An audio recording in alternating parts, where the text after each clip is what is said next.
Sawadee-kap! Hey there mga asin guys! Welcome back to my channel. For today's video, we will react sa official music video ng song ni Sarah Geronimo and Jin Chan, Hangganan. Okay, may mga nabasa na tayo sa Twitter, may mga initial comments na sila sa mga nakanilang napanood about this music video. And as we speak, 17,000 views pa lang yung Hangganan. And unusual to sa views ng isang Sarah G for a music video, pero tingnan natin, okay? Kung kamusta ba yung mga naging comments nila, like ganon din ba yung mga magiging comments natin, or di-disagree tayo, diba? So, tara, panoorin natin.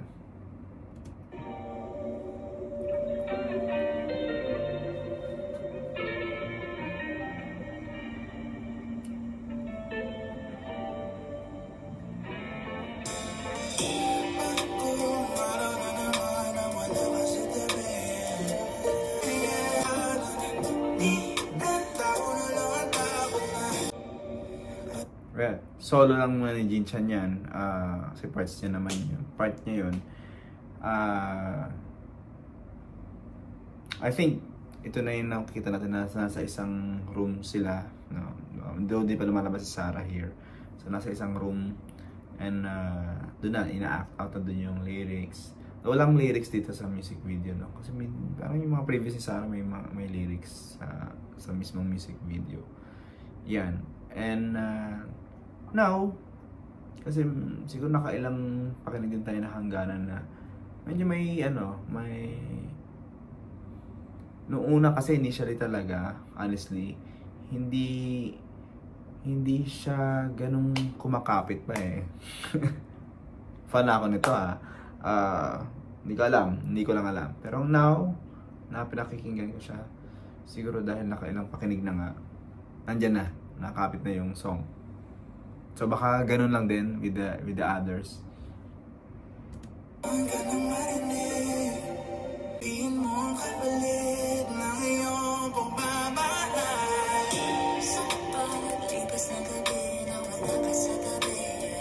Sarah. Ang vibe na nakikita ko kay Sarah dito, yung vibe ng Ashbook concert. Kasi ganyan yung buhok niya. And nakita ko siya kasi ng malapitan. Nakatabi ko rin sa picture. So parang yun lang, naalala ko lang bigla now. And yun, nandito lang din siya sa isang room. Knock-out niya lang din yung song. Though dalawang yung isa kasi I think ilang ulitan yung shooting, tapos pinagsama na lang.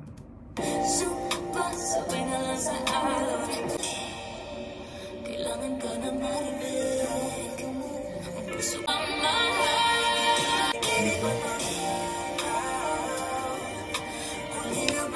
Nice naman yun. Nice naman yun, yung pagsama nilang dalawa.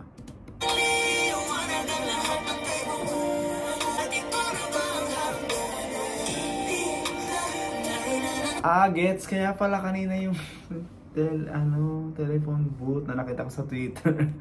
Okay, Garrett.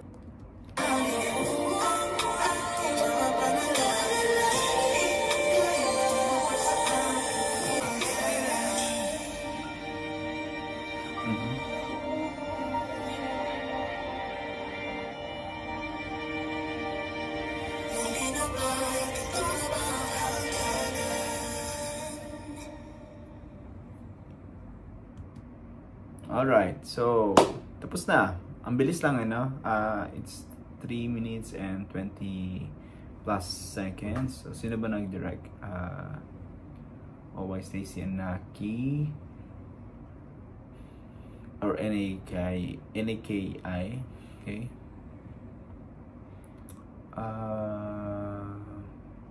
Walang Sarah G, no, sa credits. Update lang kasi kung nandiyan si Sarah. Alright, so anong masasabi natin mga asin quiz?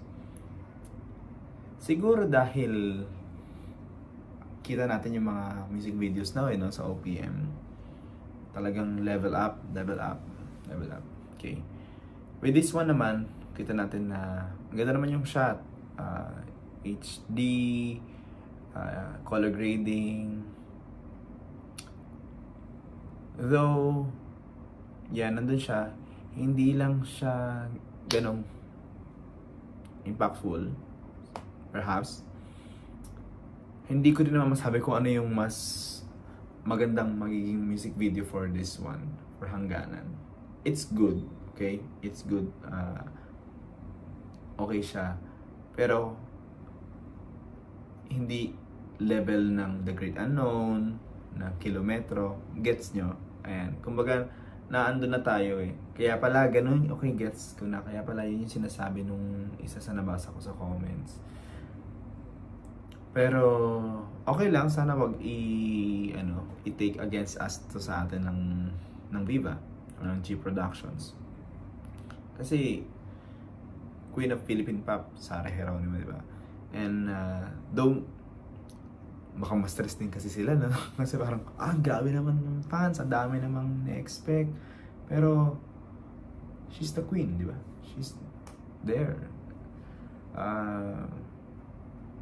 Kasi may nabasa din ako na na baka kailangan natin ng babaan yung expectation. Pero kailangan daw kasi talaga natin ng impactful na MV or other ganap pa for a song na like this na mag-hit big eh. Kasi kinanta niya to sa Ashbo concert and the people were like, hindi kasi fans ni Sarah lahat yun nandun, di ba? Siyempre may Bamboo fans na nandun, may casual viewers na nandun. Ito yung isa sa mga songs doon na sinasabi na hindi sila maka-connecta. Nabasa akong comments na boring yung part na yon. May isa pa nagsabi na hindi naman siya nabumili ng Ashbo concert ticket for yung mga ganyang songs pa. Well, syempre as a viewer, as concert attendee, meron kang ina-expect na gusto mong mapakinggan eh from the performers. So, siguro hindi lang na-meet talaga din yun. Ayun, so at overall, okay naman yung music video. Hindi lang siya yung siguro matchy-matchy sa mga music video na nakasanayan natin from Sarah G. Kasi dati talagang ganda-ganda, super ganda, kumbaga ganun. I don't know, pero it was nice seeing Sarah na talaga na pinopromote niya yung mga songs niya.